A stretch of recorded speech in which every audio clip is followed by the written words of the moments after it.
Lorsque je disais et répétais depuis longtemps déjà que l'histoire est une arme de guerre, un instrument glissé entre les mains d'historiens qui n'en ont que les titres, pour la plupart en tous les cas, car en fait ils en possèdent un autre dans les coulisses et on ne me croyait pas.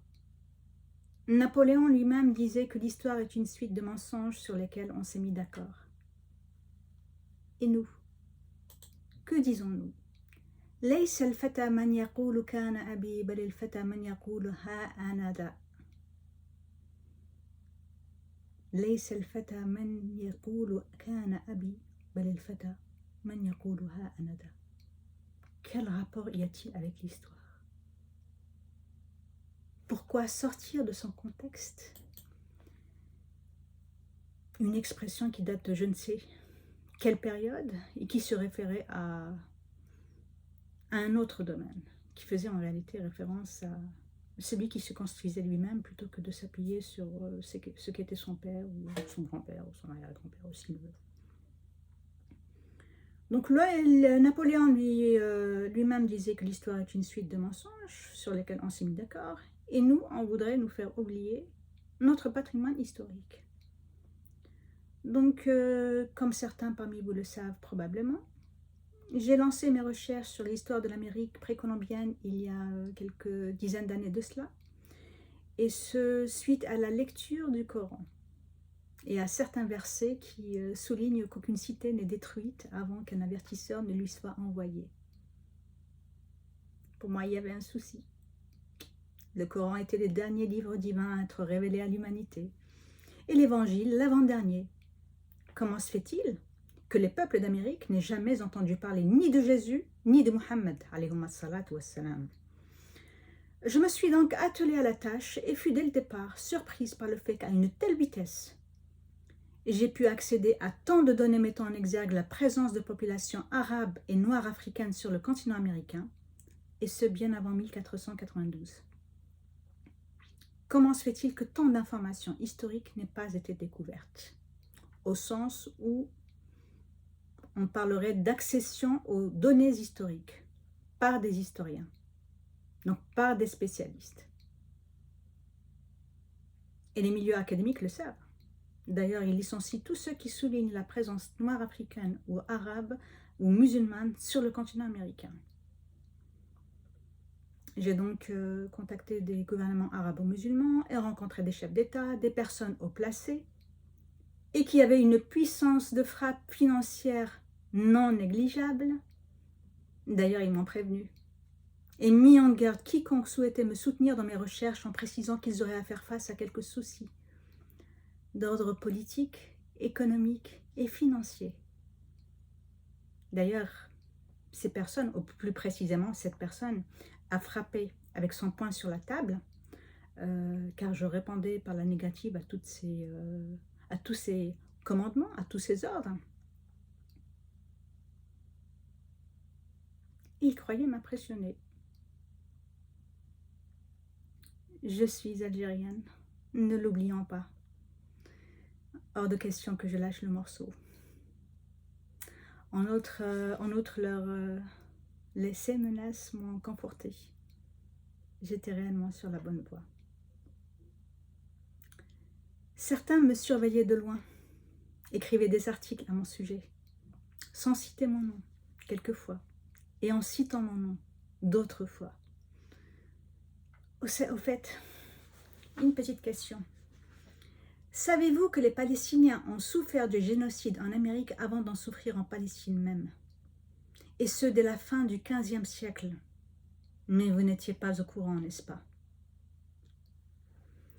Par ailleurs, savez-vous que les plus grands ennemis de ce projet visant à déterrer la présence arabo-musulmane en Amérique précolombienne sont les musulmans eux-mêmes? Savez-vous que ceux qui ont glissé mon nom, Samira Saïdi, Samira Benturki Saïdi, espérant me stopper dans mon élan, sont de pseudo-musulmans qui vous récitent des versets coraniques du matin au soir et qui en parlent comme si la révélation leur avait été faite à eux, personnellement. Cette personne d'ailleurs a dit « Rabbina taqa ». Non, non, moi non. Mais Samira Saïdi est en train de déterrer l'histoire de la civilisation arabo-musulmane. Voilà et voilà ce qu'elle est en train de faire. De toute évidence, vous n'êtes pas parvenu à vos fins. Car je suis encore là aujourd'hui. Et mes recherches atteignent les 5 continents.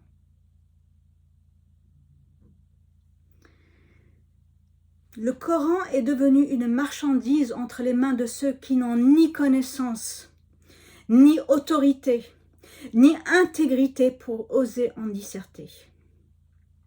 Un hadith qui se réalise, se concrétise aujourd'hui plus que jamais. Ils ont été et sont toujours mes plus grands ennemis, sachez-le. Parce qu'ils ne sont pas min ahl al-Qur'an, ce sont des épiciers et surtout des khawana. D'ailleurs, la plus grande gifle qu'ils aient reçue à mon sujet leur a été donnée par quelqu'un qui se trouve sur le continent américain, enfin qui se trouvait sur le continent américain, qui était donc des États-Unis et qui d'ailleurs occupait une position non négligeable au sein de l'administration américaine. Et oui, les voies de Dieu sont impénétrables. C'est depuis le continent américain qu'on m'a surnommé guerrière Apache. En Algérie, on m'a surnommé cheval de guerre. On m'a même demandé de changer. Cependant, je suis née l'année du cheval chez les Chinois. Les Chinois qui avaient qui avaient de sacrés échanges commerciaux avec les Arabes avant l'islam et dès le 1er siècle de l'islam. Donc ces personnes qui ont donné mon nom, s'ils pouvaient m'éliminer de la surface de la terre, ils le feraient. Et d'ailleurs, ils s'y attellent déjà depuis un certain moment. J'ai en outre, et c'est depuis le début de cette aventure maritime à travers le temps, commencé à écrire un livre à ce sujet. Le titre de cet ouvrage, que j'ai débuté il y a peut-être 14 ou 15 ans, est The Selective Memory of Human History, la mémoire sélective de l'histoire de l'humanité.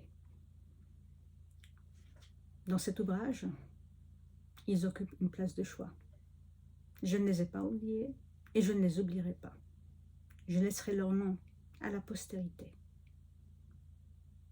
Car lorsqu'on travaille sur l'histoire de l'humanité, sur des chapitres qui ont été dissimulés, on réalise une chose. Comment se fait-il que ces données ne nous soient pas parvenues? On va dire, certes, depuis certaines perspectives, ça n'est pas étonnant. Chacun essaie de protéger son beefsteak. Mais les nôtres, pourquoi n'ont pas-ils travaillé à cela? Pourquoi ne nous ont-ils pas transmis cet héritage historique? Parce que ce qu'on n'a pas encore compris, c'est que l'ennemi est de l'intérieur, il n'est pas de l'extérieur. Mes plus grands ennemis étaient de l'intérieur. Vous ne pouvez même pas imaginer. Ils n'étaient pas de l'extérieur. Aucun ne s'est jamais, n'a jamais en tous les cas essayé de s'opposer à mes travaux de recherche sur la présence arabo-musulmane en Amérique précolombienne, parmi les Européens ou parmi les chrétiens, les juifs ou qui vous voulez.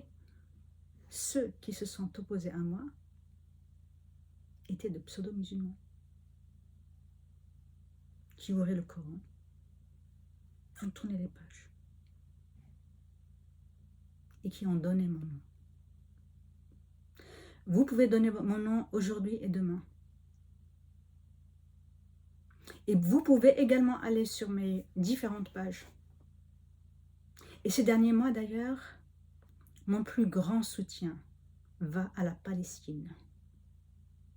Les Palestiniens qui furent massacrés en Amérique précolombienne et qui le sont également aujourd'hui sur leur propre territoire d'origine.